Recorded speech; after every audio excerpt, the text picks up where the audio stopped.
นี่ล่ะเพิ่นว่าบนบนนี้ก่อนสิเกิดขึ้นใดคือกองจากมโนจิตมาจากกองจากหัวจิตก่อนมโนลุงป่า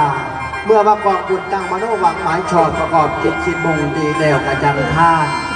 ด้วยเหตุนี้จะได้ว่าการกุศลพระบุญไพมันหันป่วยด้วยไว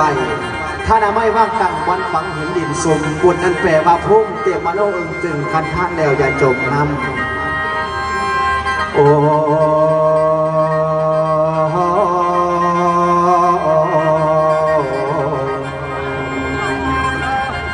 โอ้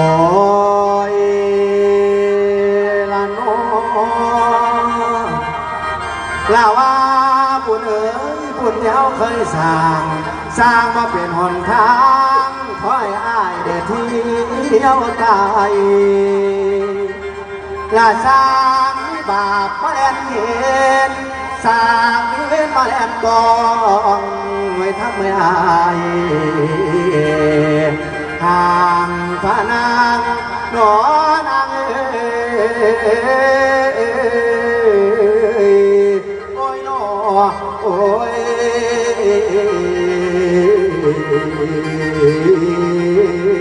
นานี่ล่ะแม่เอ๋ยที่มาลอตาช้างหากมาลอตาเห็นตัวบ่เห็นอย่าอวดว่าตัวลูกสิเอาอย่างมาสู่เห็นเสือจังแหลมหอกบอกเดวตัวบอกให้เตรียมของไว้กับไฟก่อน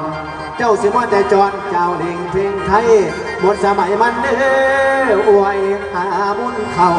เดี๋ยวนี้คงคนเข่าฟังเอาผู้ใดผ่านอานิสงส์การทานผมได้สัมผัสไว้สิลำให้ดอกสู่ฟังหนึ่งพันตั้งสับวาปริโยผู้ใดทำขั้นเผยแผ่ยายด้วยการให้ย่อมเป็นที่รักใคร่ของบุคคลส่วนมา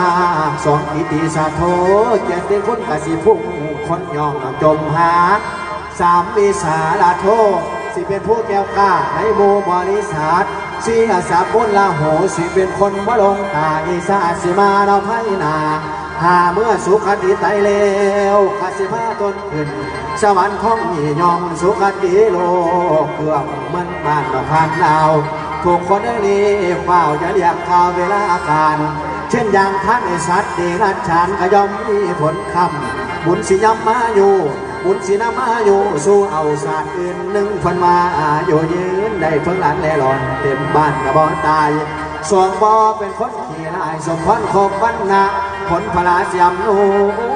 ช่วยจุนนุนคำสามเว้นจากการเจ็บไข้ความสบายหลายมาบ่ไม่อยากอยู่ซ้ำแรงเศร้าดอกน้ำเขาสี่กำลังกายสิบ่เขาแข่งเบื้องดังภาษา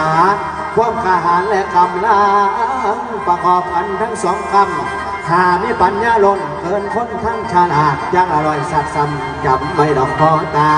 คือปัญจมหาบริจาคนี่ก็มีอยู่หน้าศรัทธาใหญ่สูงสุดเพิ่นยังว่าอุตโมทานหาปะอ่านแม่นทำใดคืออย่างแน่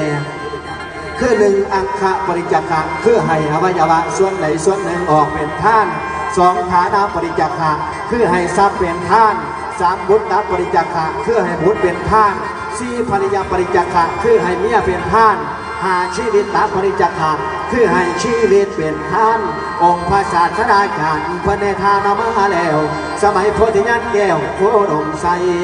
สารเกิดเป็นสร้างผลท่านเกิดเป็นป่าผลท่านเอยเมียข้าท่านเอกสัมประสงค์ตั้งดอกต่อบุญนี่ล่ะแม่เอ๋ยเพราะว่าชาติหาพุ่นบังต่อโพธิญาณเลยได้สำเร็จโลดสู่ประการสั้นการปรารถนาเป็นแก้วโคดมบ่งฟังท่านวัดนังและเนื้อเป็นข้าวขาตายคำจนได้บรรลุล้ำเป็นศาสดาจารย์ได้แตกฉานทั้งทำโลกยิ่งเห็นยิ่งจะได้ของยิ่งขึ้นมาแสดงหายางมีอยู่ทุกสมุทัยที่โลกมักโนดาดกพนาแสดงไปแล้วก็ไป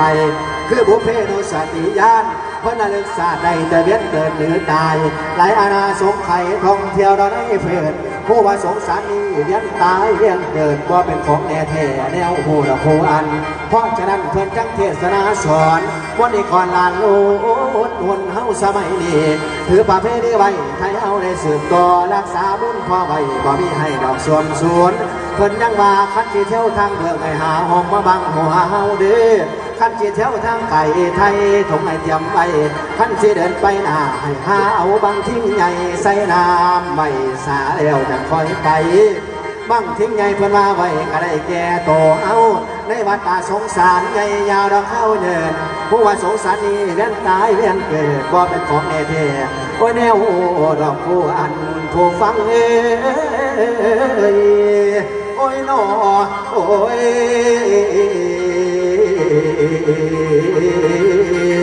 นา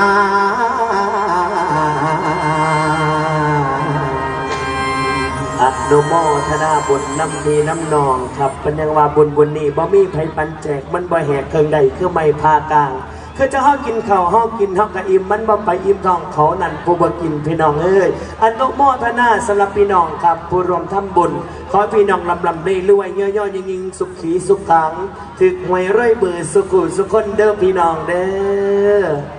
ครับขอบคุณพระเอกไพธนพลนะครับรับอานิสงส์การท่านครับพร้อมกับพี่น้องสุขุสุขคนเอาเสียงปรบมือพระเอกไพธนพลพบพอกันในช่วงล่ำเลืองต่อก่อนอีกรอบหนึ่งครับ